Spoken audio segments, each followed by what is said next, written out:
Nou ja, ons gaan 'n bietjie gesels oor vrees vandag en waarby ons wil uitkom, ons wil uitkom by waar Jesus vrees oorwin het en waar hy angs oorwin het, sodat ons dit nie meer hoef te dra nie. So dis waar ons wil chat. So die skrifgedeelte, eerste een waarna ek wil kyk is 1 Petrus 5 vers 8 en dit praat oor wees nigter, wees wakker. Julle vyand, die duiwel, loop rond soos 'n brullende leeu op soek na iemand om te verslind. En dan sê dit, as jy verder lees, sê dit, bly standvastig in die geloof en staan hom te. Dus ek gaan net gou weer lees, wees nigter, wees wakker. Julle vyand, die duiwel, loop rond soos 'n brullende leeu op soek na iemand om te verslind. So wat ons sien hier, ons sien, hy kan nie enigiemand verslind. Hy is besig om te soek na mense om te verslind. En dit beteken selfs nou as hy hier is, kan hy rondloop en hy kan soek tussen ons na iemand om te verslind, maar hy kan nie sommer net enigiemand verslind nie. En dan as ons mens mooi kyk na waarna soek hy, dan weet ons, het praat van 'n brullende leeu en ons weet dat geen leeu eintlik as hy aanval brul nie.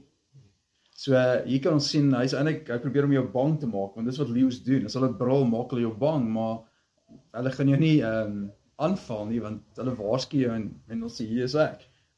So wat hier gebeur is sy agenda hier is nie noodwendig om jou aan te val, soos om jou, dat hy jou wil nou verskeer nie die oomblik nie. Sy agenda hier is, hy wil eers jou bang maak. Dis sy agenda. So die skrif net voor dit, 1 Petrus 5:7 sê, werp al julle bekommernisse op hom, want hy sorg vir julle.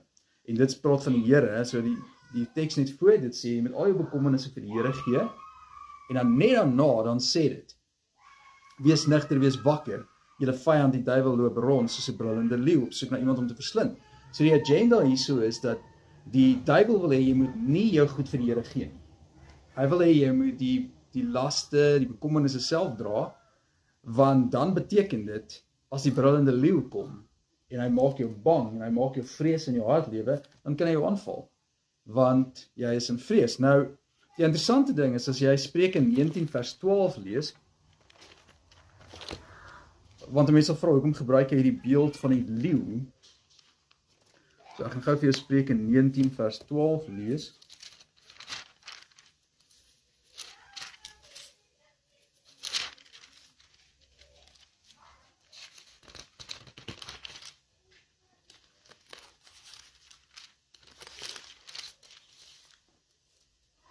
Die 83 vertaling lees so, dit sê, 'n koning se woede is soos die brul van 'n leeu, en sy goedheid soos dou op die gras.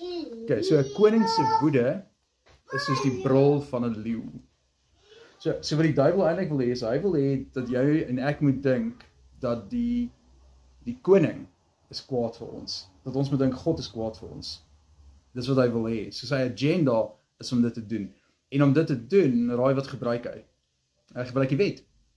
Hy gebruik die wet van Moses, die 10 gebooie, plus die ander wette wat saam deel vorm van die wet van Moses, hy gebruik dit.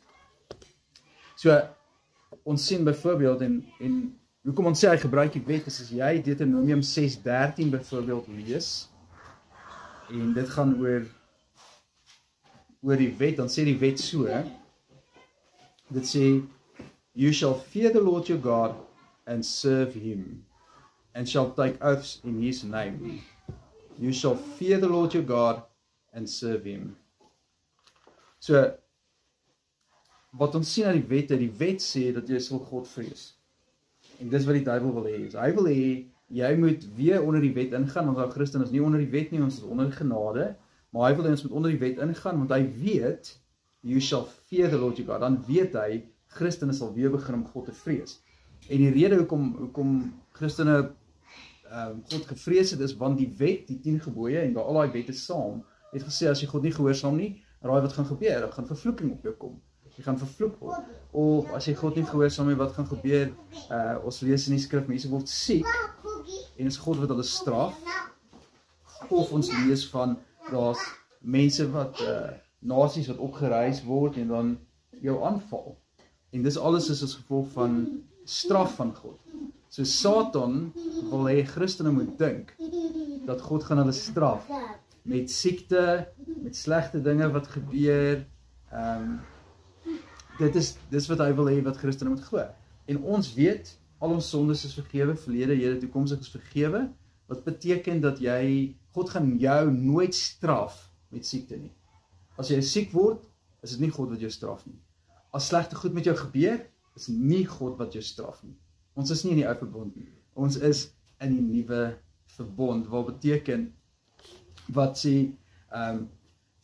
eintlik sê dat jy hoef nie meer bang te wees vir God nie, want al jou sondes is vergewe.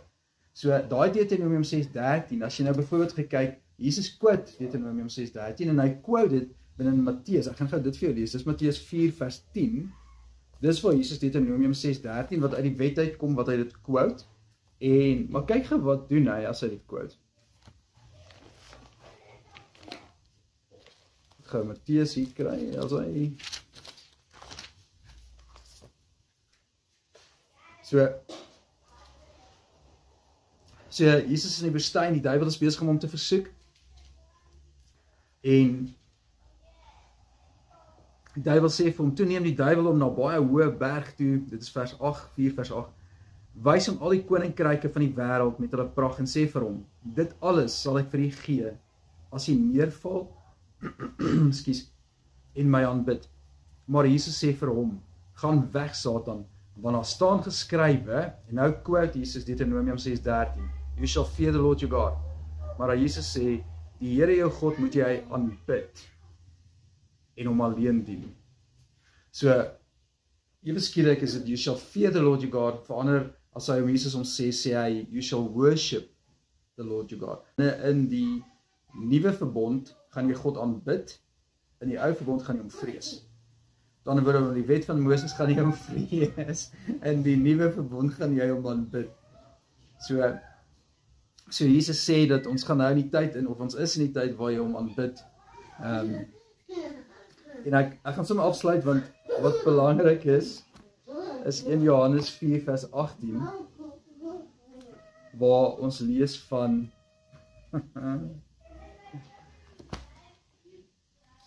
en dit is sommer net ons teks waarmee ons afsluit, 1 Johannes 4 vers 18 sê so, en dit is vir Christen, hè?